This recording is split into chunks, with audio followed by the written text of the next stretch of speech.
আমার পাড় ভাঙা এক নদী, আমি নৌকা হতাম যদি, ভাসতে ভাসতে যেতাম তোমার কাছে।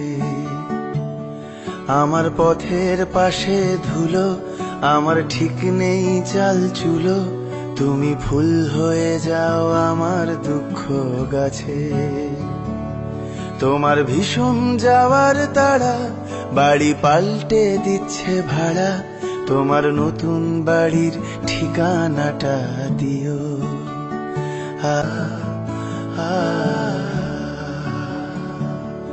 আমি নৌকা বাঁধি সুরে, জীবন বড্ড ভাব ঘুরে, তুমি পথের বাঁকে ছায়ার মতোই প্রিয়। ভীষণ মেঘলা করা রাতে আমি বৃষ্টি লিখি হাতে, তুমি কথার মতো